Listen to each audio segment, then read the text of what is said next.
What time is it? Pasa pasa, Time? pasa pasa. Time? Every gal, every gal, every gal, every gal. I go me a Pasa pasa. don't stop, girl, wine on it. Drink and feel like the drink and rave till the morning light, my girl. Center. Have a shot, stand. Hey everyone, welcome. It's episode 5 of RPP. So we hope that you're staying well, getting lots of sun, taking care of yourself, and staying generally Rona-free. And for those of you who are taking the vaccine, kudos to you. And so before we get started, we want to say a huge thank you for linking with us on social media, giving us a call, liking our videos, sending us WhatsApp messages, all the ways in which you let us know what you think about the content. Thank you so much for doing that. We really appreciate you spending some of your time with us every 2 weeks. And so thank you. Yes. So for our audio audience, this is Carrie, Sof, I'm here. Char. Hey everyone. Hey, Mish. Here. You're, yeah, I need you. Most Jersey of all of you. The most Jersey response is your. So today's topic, we're chatting about mentorship today. It's really near and dear to me. As you all know, my brother is a large part of my journey. And in his journey, his teenage years was kind of rough. And so my family at that time was really trying to figure out a good way to support him becoming a young man, going through the teenage stage, and really trying to make sure we give him the right support. And so that was my first experience with mentorship in a formal way, but it is something that has grown to be very, very near and dear to me. So I'm looking forward to today's chat to make sure we're starting from a similar base of understanding. We wanted to start with, generally speaking, what we're talking about when we're saying mentorship. And so for this conversation, it's really this concept of it's a relationship between two people where one person is more experienced, they have more knowledge, more connections, etc., and is able and willing to pass on that what they know to a more junior person in that same field or in that same space. And we're also starting from a base of this can be formal or informal, and more often we see mentorship happening in an informal way. So that's where we're starting from. And so I'm going to open up the conversation by just asking the ladies, kind of, what does mentorship mean to you outside of that more formal definition? I'll just jump right in right now.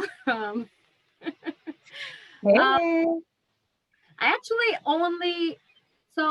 the first time I was aware of what mentoring or mentorship was formally. I actually didn't think about being a mentor or being mentored until I had a formal mentor. And the first time I did was during the summer after my junior year at Rutgers. I applied to this program called Project Learn.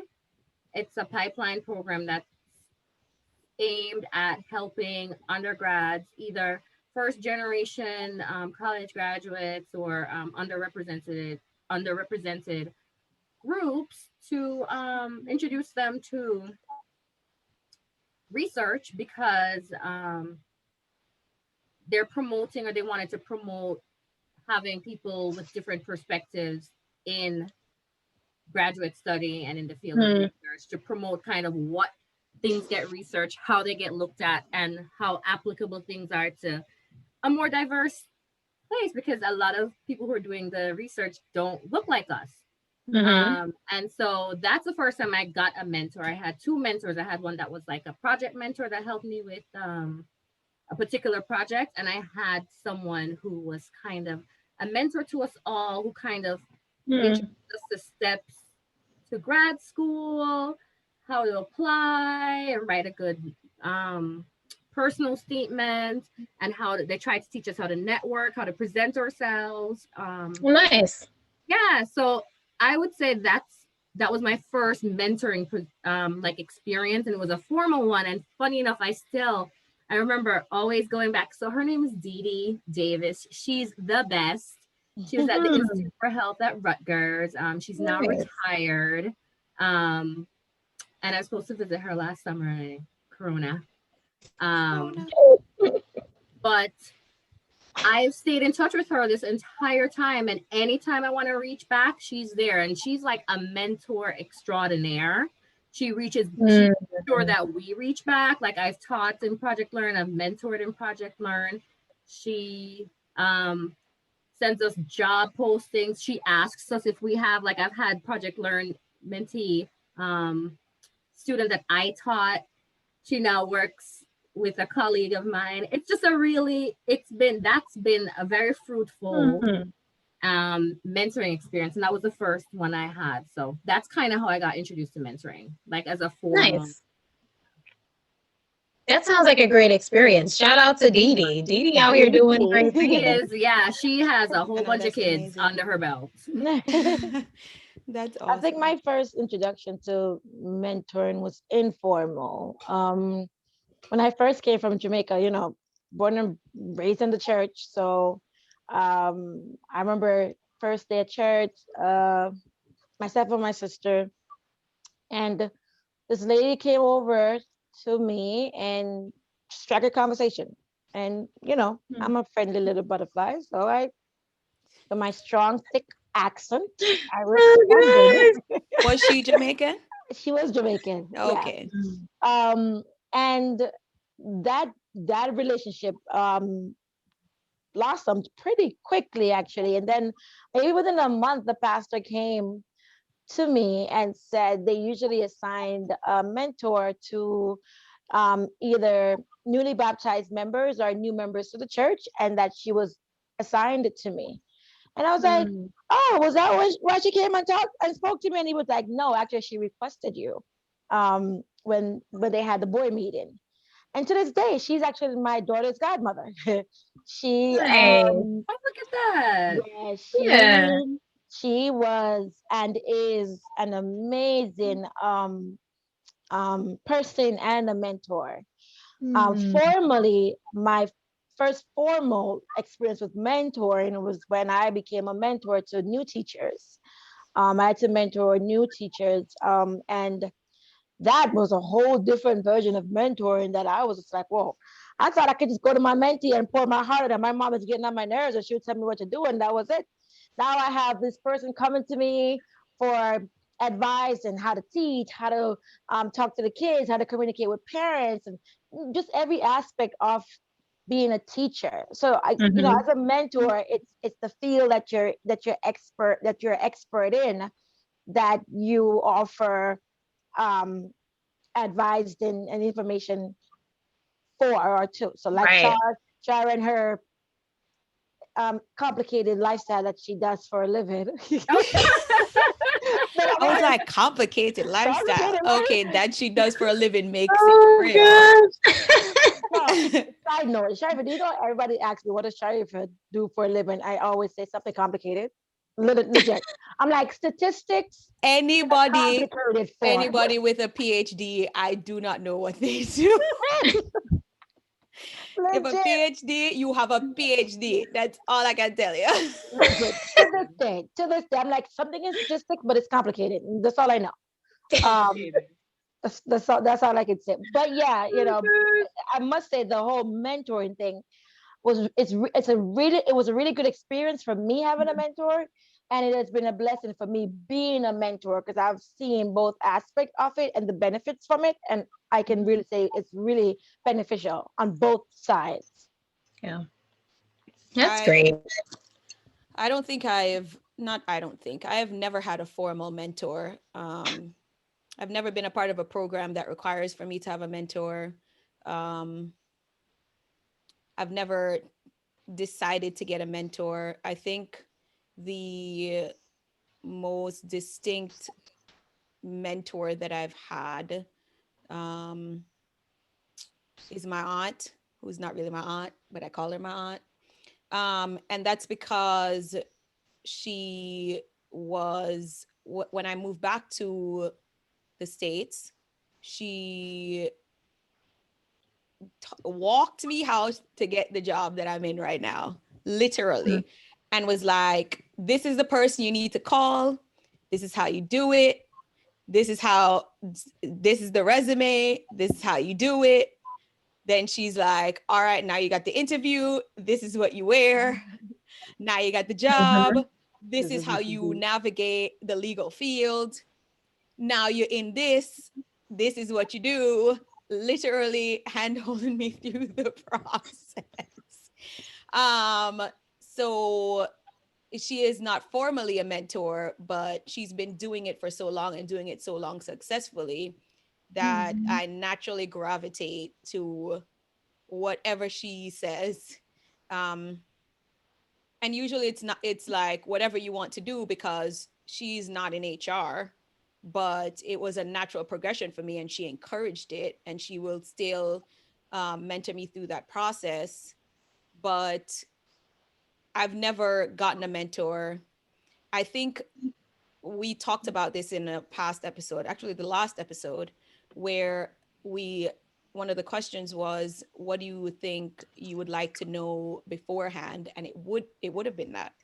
It would have been what I want to do and how do I get there? Yeah. Somebody to pinpoint it, these are your strengths, blah, blah, blah, blah, blah. This is your passion. Here's the middle of the Venn diagram. Here is someone who can help you get there. I never had that. I wish I had that. There are lots of people that I see going through that, and I want to handhold them through the process. Like, you're coming from a foreign country. This is how you navigate America. This is how you navigate corporate America. This is how you navigate dealing with your boss. I want to handhold people, because learning that process is that trial and error every time is reinventing the wheel, and that's not fun. I didn't find it fun. I wouldn't want anyone to do it. So I wish I had done it differently, but it just is what it is. So I don't mentor anyone formally. I was never formally mentored, but I do try to help people through the process as others have helped me through the process. That's really cool. I think you all have kind of tapped into kind of the large buckets of mentoring. But when I think about mentoring, I think my experience has more so been 50-50. So formally, I haven't mentored anyone, but I've definitely gone on a mentor search for my brother and found out how difficult it is to find a formal mentor for a young Black man. The numbers are sparse, and it can be a frustrating space. There are great organizations out there where they're phenomenal guys doing great things, but I just don't think there are enough of those types of spaces. My brother is at an age now where I think he could still use a mentor, but he's an adult in his 20s, and it takes more persuading right now. But for a number of years, we looked and we tried big brother, big sister, and that was okay for a bit. But I think that type of organization isn't really geared for good formal mentoring for Black and brown children. That wasn't my experience. I didn't have a great experience with them. I think it's a great organization, but I think it reflects a gap for young Black boys. And so that was my experience. Formal mentoring. Informally, I've definitely had the incredible experiences that some of you have shared, where I've met women professionally who have really mentored me and just always been around to guide me in the right way. And I think, to Misha's point, I've done that with others in my life in an informal way. And so I think that's been kind of my experience with mentorship up until this point. So yeah. That's cool. Mentoring is a fuzzy topic. So why do you all think it's important? I feel like it's like we talk about it, we hear about it. People are like, yeah, we're doing it, but it's informal. But why is it even important? Because I feel like it can sound a little cliche, especially to younger people. It's like, oh, you need a mentor. Like, why? Why is that important? I kind of touched on it with what I just said.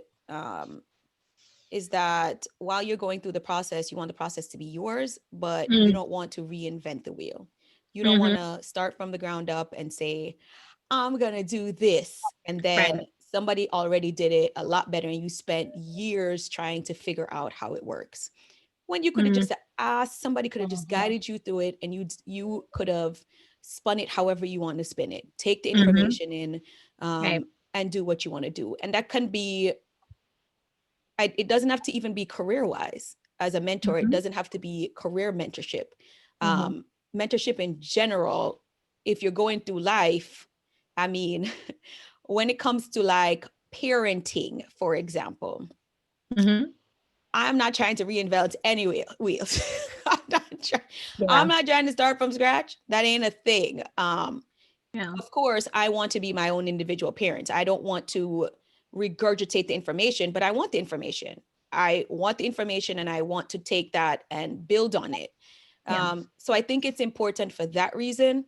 I also think it is important if we have mentors who are not doing big brother, big sister because it looks good on their resume or because they want to fulfill a certain number of hours for whatever reason. It's because they're invested in the development of another human being. They want to leave their mark in this world. And they want the betterment for someone else. Now, everybody's not doing it. Just like when we talk about teachers and how all teachers aren't in the profession for the development of small children, or not even small children, just children, people in general. As teachers, everybody's not there for that reason. So as mentors, it's kind of the same. I look at mentorship as being a parent, but on purpose. Like these are your children, you can't get rid of them. However, as a mentor, you go into it trying to develop someone, trying to teach them, trying to guide them. That's what you do as a parent. But you're doing it on purpose. Like you can decide this isn't working, move on to someone else who you mesh with or whatever the situation. But this is intentional. So it's beneficial. Just like you have parents to guide you, you need mentors to guide you. That's how I feel about it. That makes sense.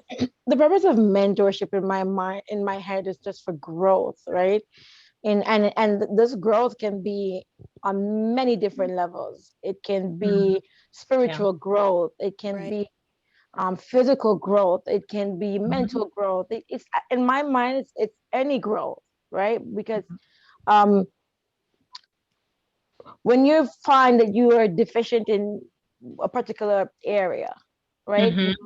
You find ways to you either go read a book, or you go study hard, or you go ask questions, right?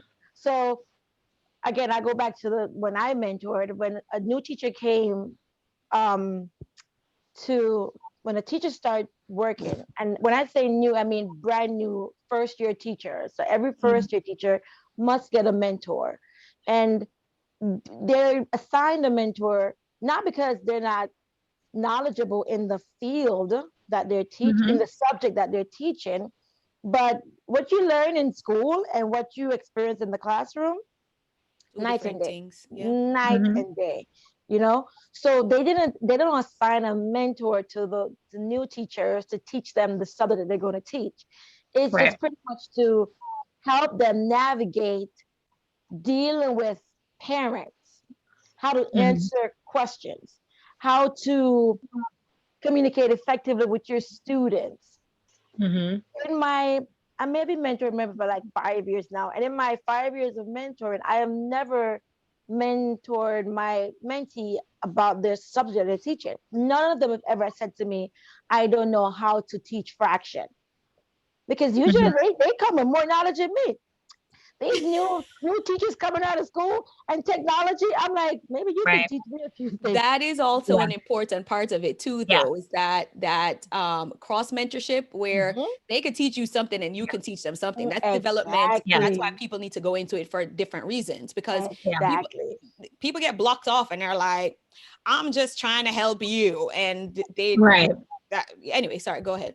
No, but you touch on exactly what I was about to say. Mentor mentee relationship when you're in it for the right reason. Because I'm not gonna lie to you. I get paid to mentor, but I have kept in contact with my mentees Even since the after. first one that I've mentored.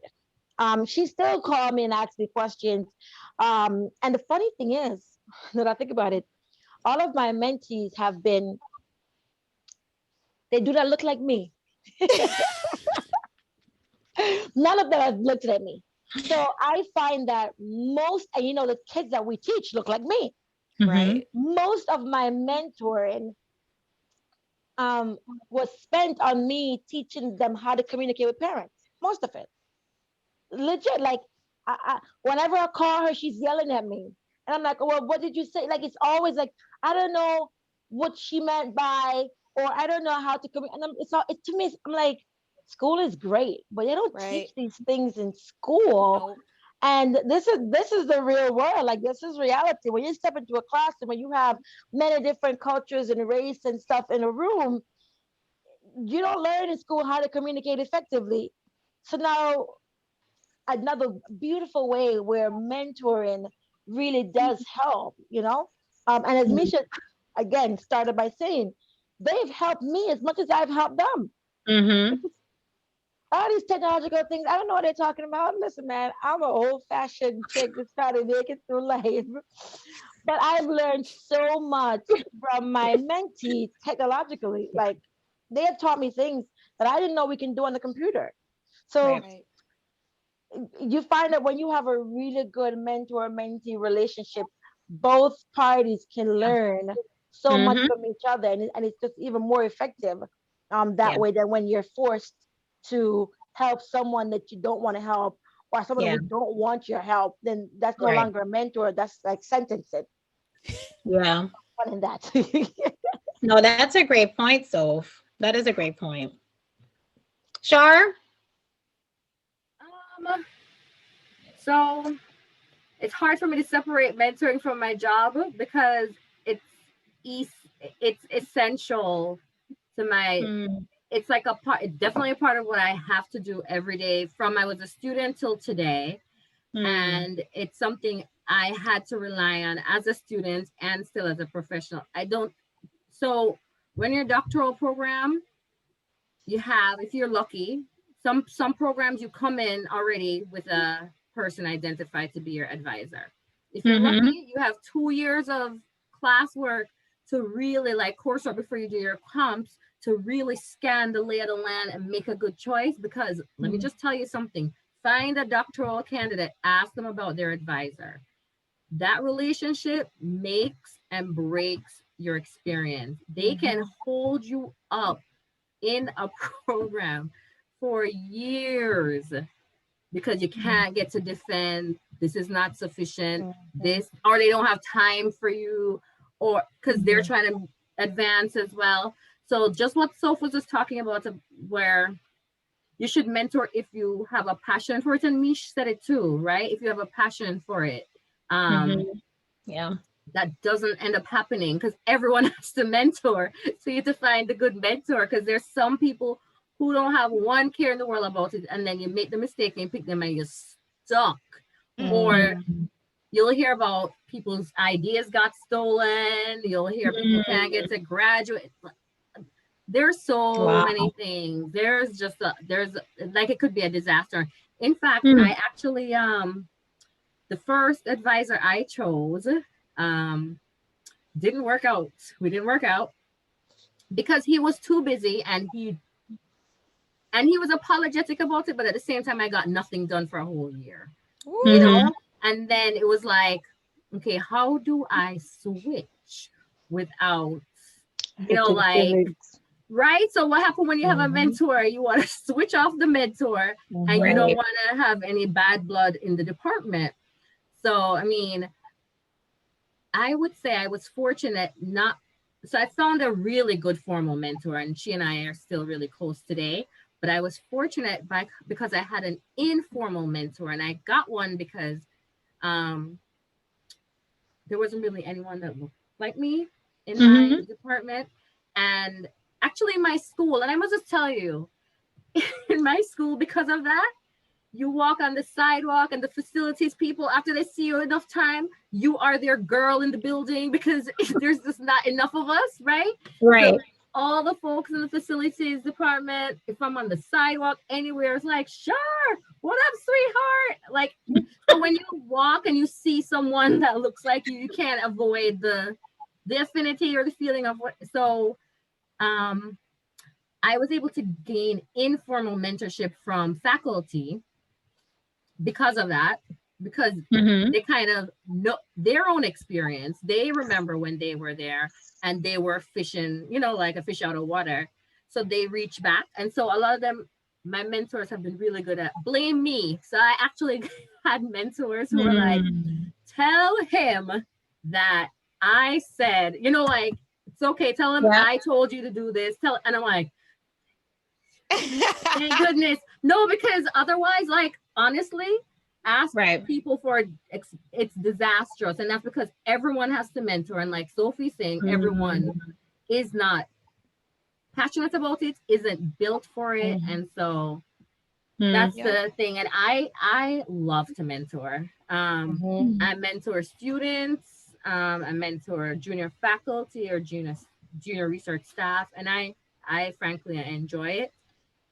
It's a balance because it's a part of your work, but then again, you don't get any props for it. I mean, the students and the workers appreciate it, but you get zero props for it. Really, it doesn't add to your like your career growth or anything. But Chef, as you said that, I remember my sister had to change her mentor as well for her doctoral program. And similar to what you just said, a whole year was wasted. But what bothered us most was when her mentor said to her, I don't think you were, built to have a doctoral degree. You should just like quit now and just take the whatever the ED or whatever that was. I remember she cried. So, I mean, of course, the person didn't look like her. Right. And she flat out told her, you're not built for a doctoral degree. You should just quit while you're at it and not waste any more money. And only to find out that when she left that person and found another mentor, the second one who actually got her through was so impressed by her work that he couldn't understand why the first one would have said what they said. And when she what do you guys call it when you defend? When she defend, they were so impressed with her work. The first mentee that she quit she was on the committee, and they actually not accosted her, but they were like, I'm confused, like her thing or program or dissertation, whatever, was so good. She was like, well, I mean, I don't know what she said to her, but my sister was like, when they came back and told her that, she passed, or however, I don't know the verbiage, you doctor people, I don't know what they say to you guys. But when they told her that she had passed, the same person apologized to her. He actually apologized to her. Yeah.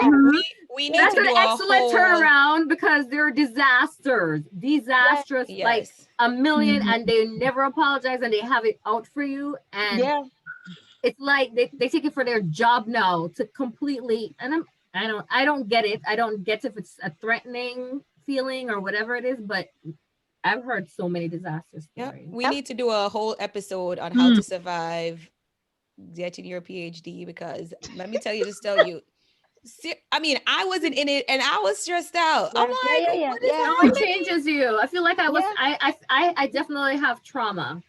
A lot of like internal trauma. Yep. She got people who has trauma. Yep. Are 1 year out from getting their PhD and just cannot finish it. And I'm like, Jesus, that is too much. And so a mentor will break you. Make you or break you. Absolutely. Yes, that it becomes very important. And I mean, you can get around it, but this is why I'm like, a mentor is like a parent, because you have parents who will break their children. And it's the same situation. If you're guiding someone and you guiding them the wrong way, that will set them back. It's just completely unnecessary. But everybody ain't built for it. Everybody not made for it. But some people just are in that position to be able to do it, and not. And should not. Absolutely. Yeah. Well, so now that you ladies are talking about who shouldn't, right? Like what makes for a quality mentoring relationship? Like if someone is looking for a mentor, and I know as adults, we are sometimes looking for mentors, whether professionally, as Soph said, spiritually, and in other areas of our life. What makes for a quality mentoring relationship? You all have touched on some of these already. I mean, first of all, you have to find someone that truly cares about someone other than themselves, right? Because mentoring is such a, it takes up not only your time, it takes away from you in more than one way. Like you're giving up yourself to a person, and it's not just the time that you share with them. You're sharing your knowledge. You're sharing so many aspects. Sometimes you're sharing your very self with that person. You know, it's very altruistic. Yeah, it takes a lot. So you have to find a way you have to care for others, on not just yourself. That, to me, that's like the foundation of being a good mentor. You know, everything else, you know, I feel like, because you can find a person who has nothing else to do with their time, so they have all the time in the world, but they suck at being a mentor. Yep. So they give you their time, so you can't say they're never available. They're always available, but they suck at being a mentor. You know. So yeah.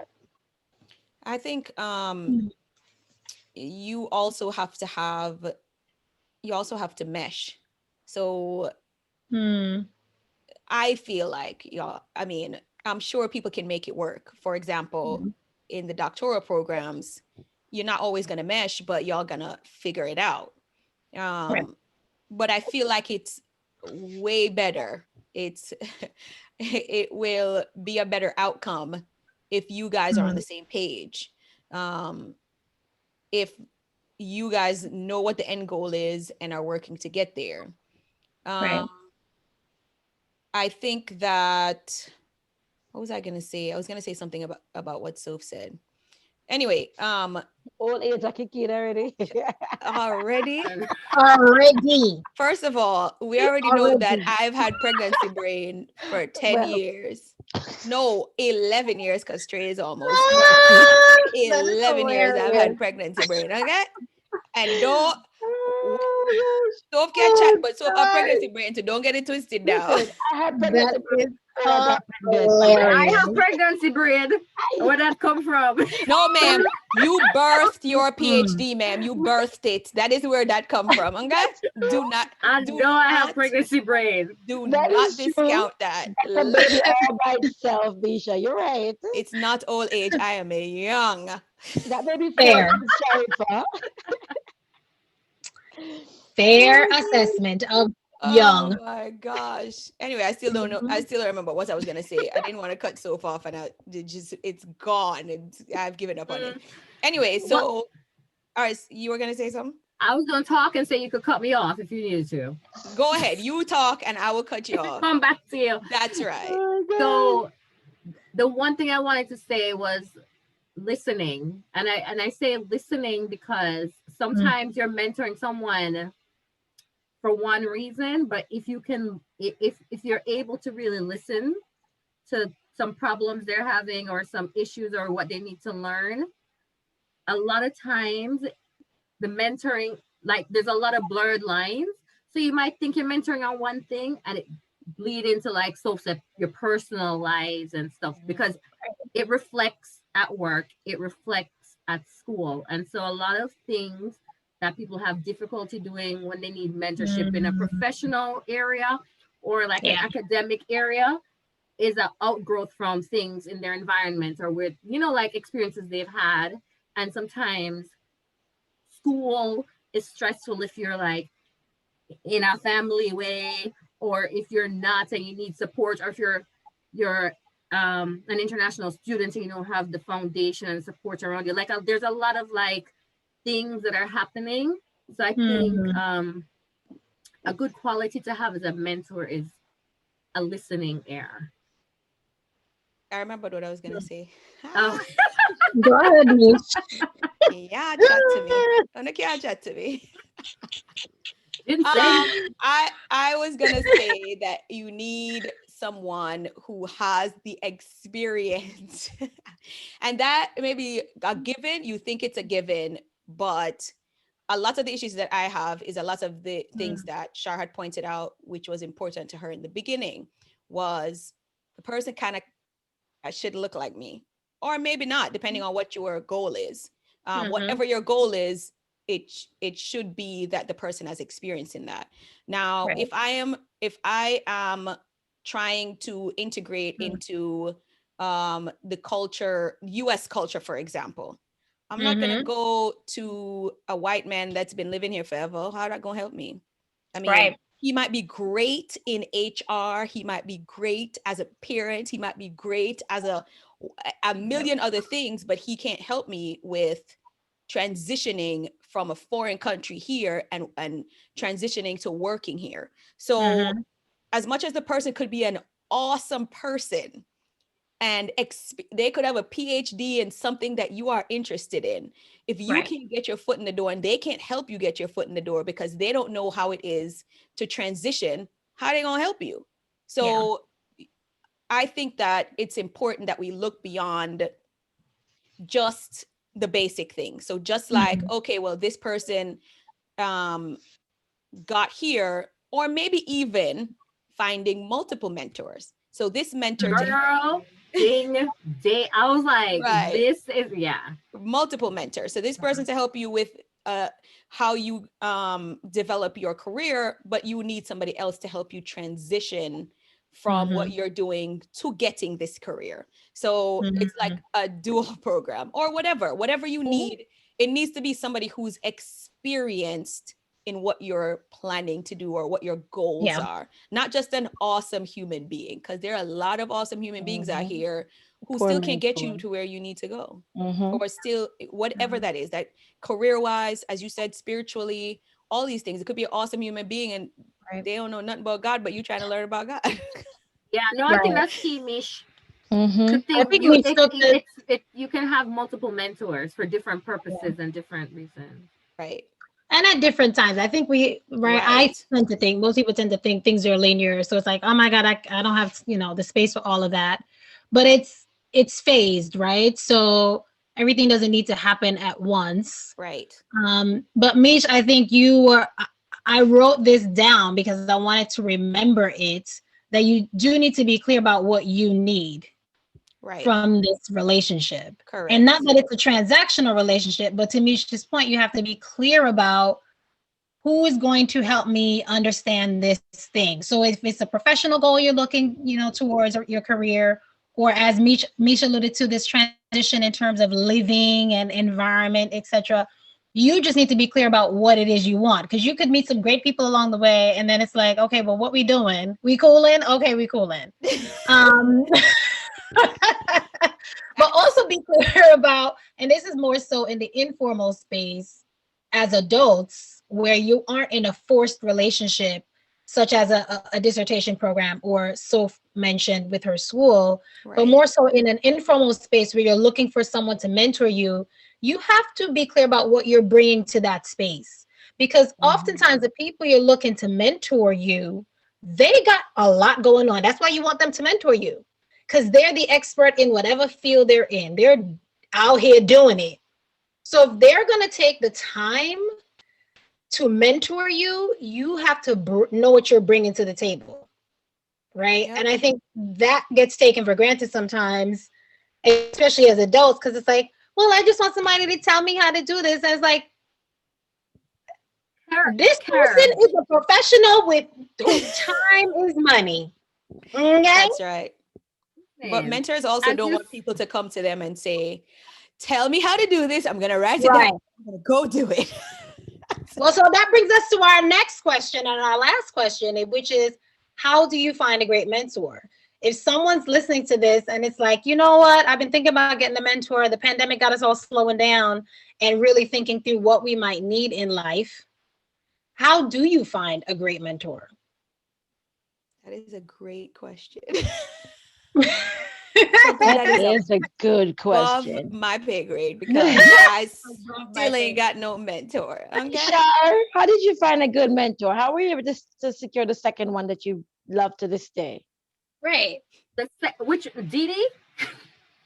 Dee So Dee. my Dee Dee was from college, so right? actually my dissertation advisor is still a mentor of mine to this day, and I didn't want to miss out. So I was attracted to her because she just was really diligent and excellent in her work. But I must say, one of the reasons she was such a great mentor, and that's something you said, Carrie, that I really wanted to make sure I say, and you started on that, is listen, find a mentor that is looking at you critically. Don't find a mentor that's going to say, this is the golden road to opportunity. Right. Get good criticism from people. Like, it's always so good to get someone who's not afraid to tell you truth and criticize and be open to hearing that. And even if it challenges you, to growing from that, because that's another side of mentoring. It seems like mentors are always, like they're going to always say things to, help, and like, it's going to be great. But I don't think we're saying that, a bad mentor is one that criticizes. There are excellent mentors that will, kind of like, so anyway, so after I said that, how do you find one? I'm gonna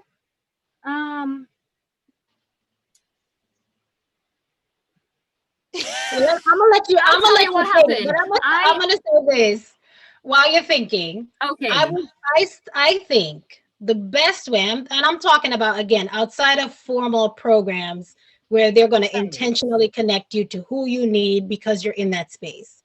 In a general sense, as an adult, if you're looking to find a mentor, I would say get busy doing the work. Right. Start the work, because when you're in the work, you're going to meet people doing the work. Right. You're going to meet people at your level. You're going to connect to people who are at a veteran level. You're going to meet people and tell them about your goals and what you want to do. People are going to see your hustle and want to mentor you because they see how hard you're working at something. Or you'll even get the opportunity to ask and say, oh man, I work with this person. They were great. I would love for them to mentor me. So I think if you're busy doing the work, whatever that means for you, if it's professional, I see this a lot in real estate where people pay people to mentor them to understand real estate. When the reality is, if you want to know how to do real estate well, just go out there and start doing something, because the people you want to connect with are out there doing things. They're busy. Right. They're busy doing the work.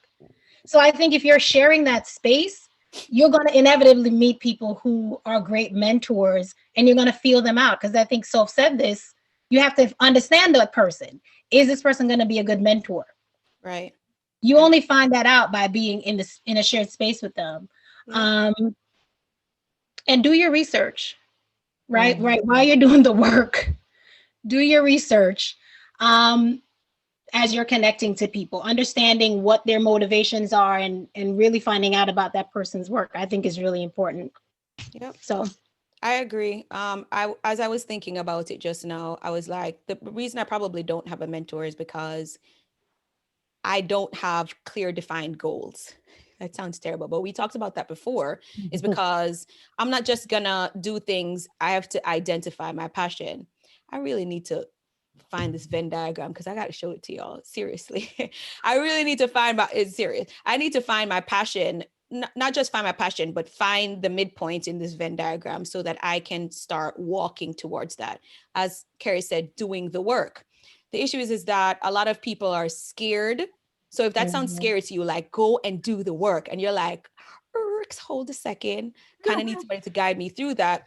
I feel like the other thing that Carrie said, which was do your research, is way more, even more important. So if you see somebody that's out here doing something that you want to do, you need to stalk them. Okay. This is the 21st century. Go on social media. No, seriously, they have stuff that they're doing. You dive into that. You see, as you said, what motivates them, and you pull the information that you need out of that. And then once you have the information, it will be easier to step out on, I don't want to call it faith, but it will be easier just to do what you need to do, to start doing the work. Because the problem is that a lot of people are scared of doing it because they are not informed. They don't feel comfortable just stepping out on nothing, reinventing the wheel, starting over from scratch when you don't know anything. So if you do the research, you study up on it, see who's doing what you want to do, and then try to build on that. How can I do this better? Now, an example is my child, and I thought about this as a couple, I don't know, 3 weeks ago, even before we started thinking about the podcast, what we were going to talk about. My child is really set on 2 goals in life. He wants to be either a soccer player, because people don't know what football is, a soccer player, or a garbage man. Okay. So I'm like, yeah. So I'm like, you could be a garbage man as long as at some point you are owning the company, right? And you need to figure out how you get there, because when you look at X, Y, and Z, you can feed families, you can do X, you don't have to be on the side of a garbage truck forever. So this is what you need to do. My sister came here, and you know what she told him? She is a scientist. She is in science, technology. She said to him, and of course I'm like, yeah, we're going to do this. She's like, do you know what you need to do? Elon Musk just sent people to the moon. Well, no, where did he send them? I don't know. Into space. Into space. He just sent them in. I don't know where he sent them. Into space. You need to went into orbit. I don't know where they went, child. She said, you need to start thinking about how you can be a garbage man for when this becomes bigger and they're going to need to collect garbage in space. And of course, I was like, why didn't I think of that? Listen here, ma'am. She is thinking beyond.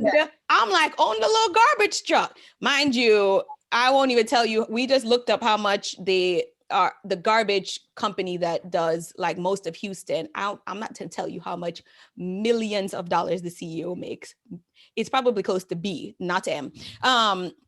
But she's a scientist. Her mind thinks I am thinking as an entrepreneur, just like regular, just like you can own, you can do this, blah, blah, blah. And she's like, you need to think, your mind is scientific. Like he is way more into STEM than I am. I don't think I'm a STEM person at all, but she is. So he is more in line with how she thinks than how I think. And she's like, you need to think in the future. This is what's going to happen. He's going to start sending people to space, and they're going to have to deal with garbage. This is going to be a thing. You need to start thinking how to be a garbage man in space. Doesn't that sound cool? And he's like, yes. And I'm like, oh, Lord. So I am cool.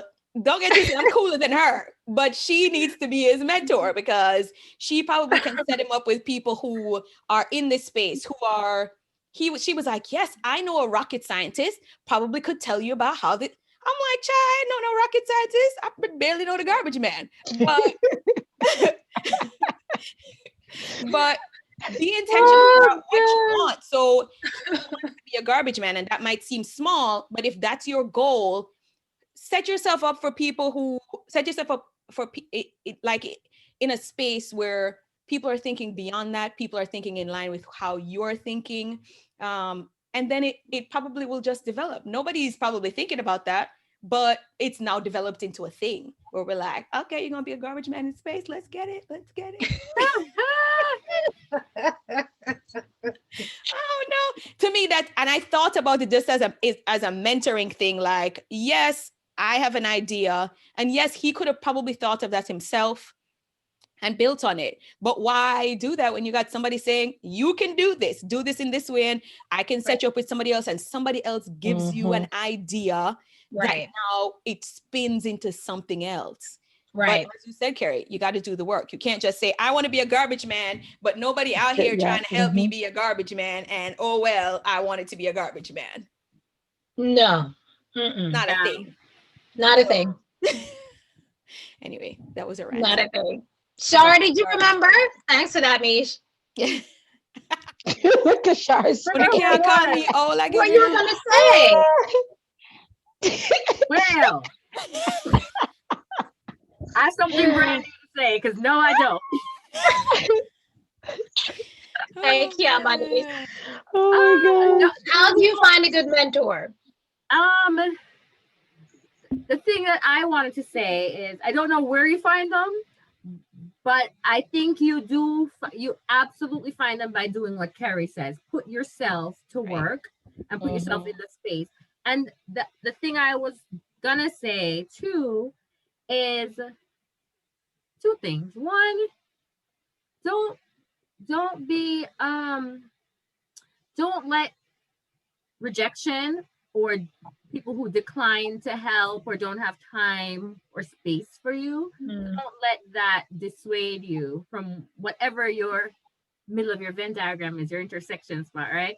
Because there are myriad of reasons why things don't work out the way you want them to initially. And so maybe someone you seek out as a mentor, or maybe you've been doing the work and you've been just waiting for this opportunity and it didn't work out. I would say to not let that dissuade you from your passion, right? And then along with that, just as Misha was leaning back cool and saying, yeah, I want to be a garbage man, but I don't know, the garbage got to come to me. Right. I also feel like be prepared to do sometimes less than what you aspire to do on your way to what you're aspiring to do. So don't ever feel like this is too little for you to do, or that is beneath you, or I don't want to start there and I don't want to have to do that because I don't need to do that to do this, what I want to do. Try to be as broad thinking as like even Misha's example.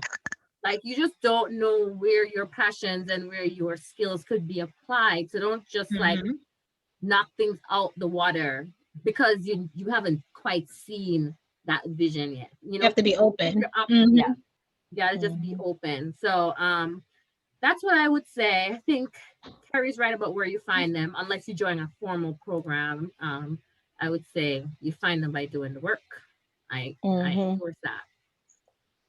I love that point about being open, because I think I see this a lot, especially with work. People be like, I'll be like, I don't get paid to do that, or some version of that. And it's like, let me tell you something. Sometimes the skill you need is in the space where they don't pay you to be. That's correct. But you need to be there. That should be a one-liner. We're gonna write that down. It's insane, but it's true. I feel like the most value I've gotten out of a job was when I was doing the thing they didn't pay me to do.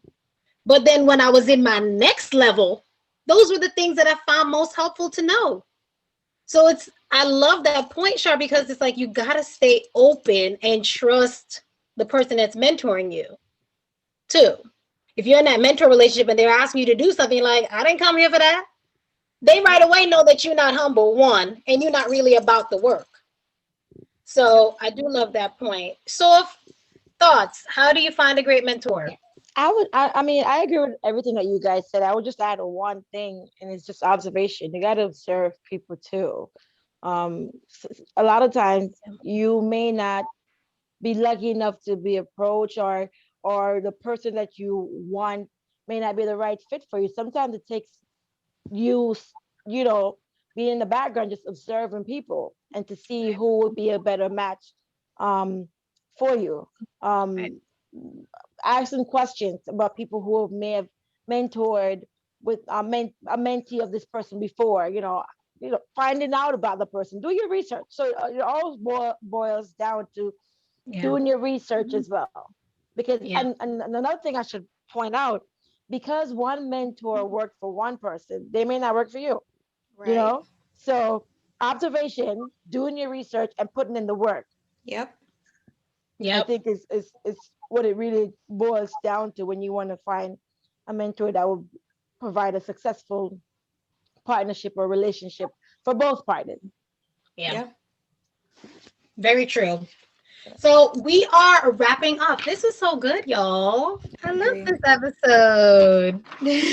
I feel like I've learned so much about you all. I know that you, right? I knew before this that you all were mentoring in different capacities, but I think I've learned certainly a lot more about what that work looks like. So thank you all for sharing that. Any final thoughts before we go? My final thought is, as a mentee, just remember, as everyone said, I feel like if this is something that, if you have a goal, go for it and get somebody to help you to achieve it. Because in my world, two heads are better than one. If you are a mentor, which I feel like everybody should be in some capacity, find out what you're passionate about. Like, these people who are in Char's program are stuck doing that, but they may not be passionate about helping somebody in that field, but maybe they could be passionate about something else that they could mentor someone about. So I feel like, and my sister showed me a quote that said, Lord, I'm going to have to paraphrase because my head don't set up good. It says something like, there's a special place in hell for women who don't help other women. But to me, if I am gaining all this knowledge and I'm not imparting it on somebody else, what is my purpose on earth? Like, your legacy, what are you leaving behind? What am I leaving? People have to leave something, and not only with your children, but with people who look like us, with people who come from where we come from. Just leave your legacy. So find something that you're passionate about, and find somebody who will learn from what you have learned. So that is just my takeaway. That's it. And to add to what you just said, Mish, if you think about making this world just a better place, right? Someone helped you along, pulled you up on that ladder. If everyone keep that mindset, someone helped me, I'm going to help someone, and that person helps someone, and that person helps someone, then you'll find that this world will be a much better place.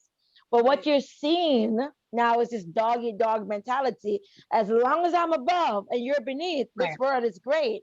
But as long as we're on the same level, or I'm looking up at you, then all hell's gonna break loose. Crab in a barrel. Yeah, that's the mentality that we need to just dash it. Just get rid of it. Like it that doesn't help anybody. It doesn't change the world. It doesn't make us a better place.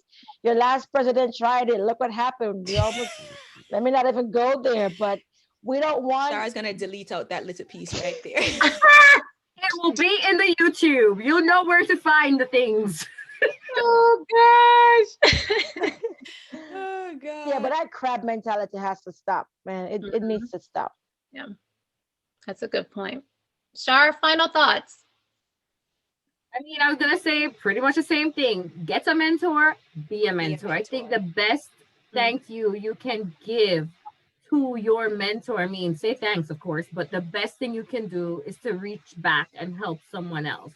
And you should always, and this is kind of how I approach it, no matter like my doctoral students or my staff.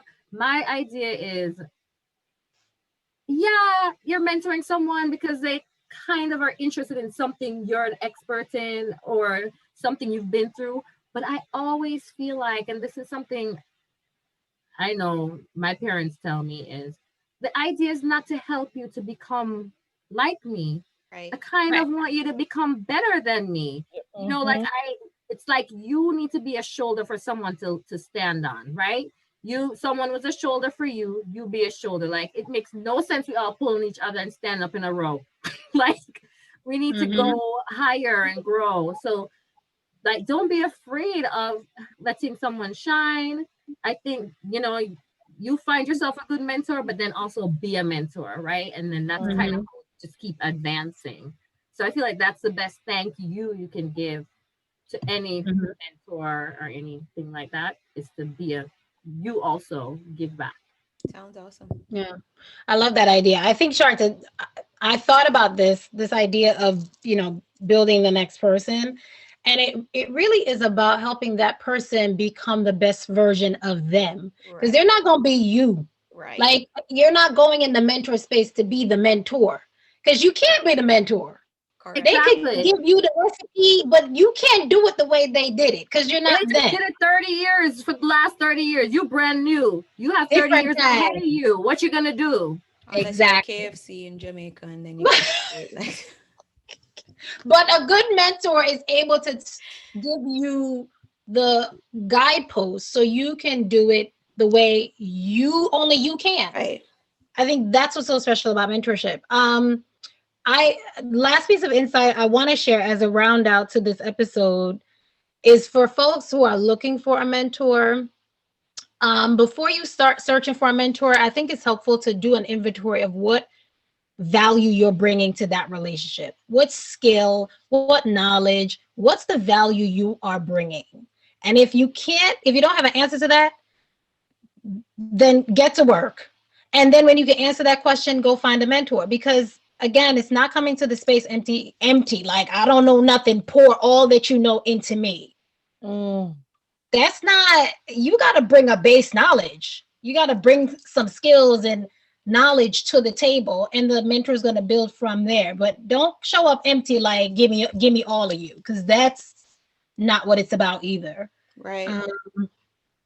So that was my last bit.